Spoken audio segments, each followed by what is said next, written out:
This is our first time to talk. I can't believe that. I've never spoken with you before. No. So here we are. Thank you for and coming. I open with that because I tell you, you are now back to back my favorite films of really of all time. Oh, wow. La La Land was my #1. This is solid. Oh, thank you, man. This is the real deal. And of course, being from Houston means a lot to us. We're going to get to the research part in Houston. I know that you went to NASA, Johnson Space Center. Yep. Talked to the guys there. But why this is your next film? Well, it was actually right before I started shooting La La Land. I was given Jim Hansen's book, First Man, that the movie's based on. And I remember kind of just being blown away by realizing how little I knew about the moon landing. I thought I kind of had an idea of, Neil Armstrong and Apollo and NASA this era.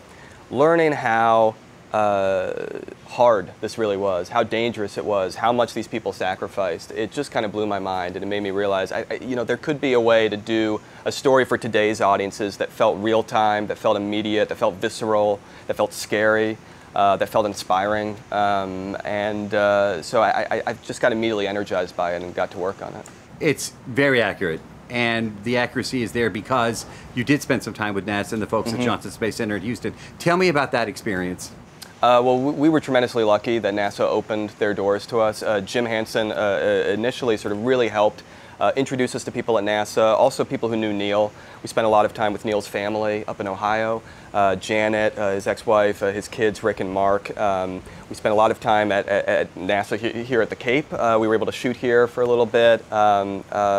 We had people like Mike Collins and Buzz Aldrin on set. I mean, I was pinching myself half the time that we were shooting because we'd be shooting, for example, something with the Apollo craft, and Al Warden, someone who had actually flown the Apollo craft, would be right there on set, and we'd be able to lean over and ask, is that the right dial? And he'd say, no, it's the left one. Stuff like that was just, for me, was endlessly inspiring and compelling. I mean, just getting to learn this history. It's the type of history where you learn a little bit, you want to learn more, you learn more, you want to learn even more. It's a rabbit hole that you want to just keep diving into. But we knew that people were going to be, watching like hawks, to make sure we got this right. This is such an iconic story, so we wanted to make sure we got it right.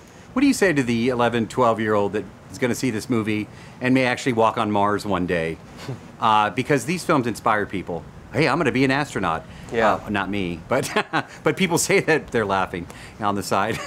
Hey, but there's still time. Yeah, I'm not going to do it.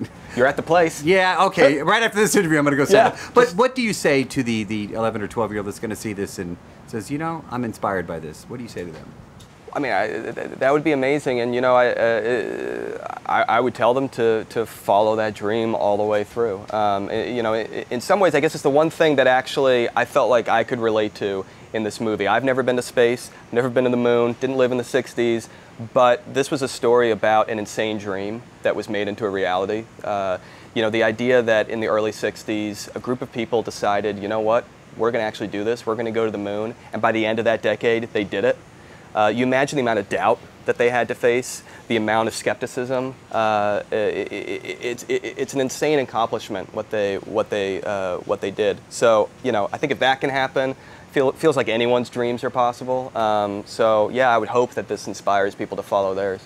Your rocket scenes were so intense. That's why I'm not going to be an astronaut. That scared me. I guess I de-inspired you. Yeah, very accurate. Great to meet you, my friend. Thank you, man. All right, take care. Thanks so much.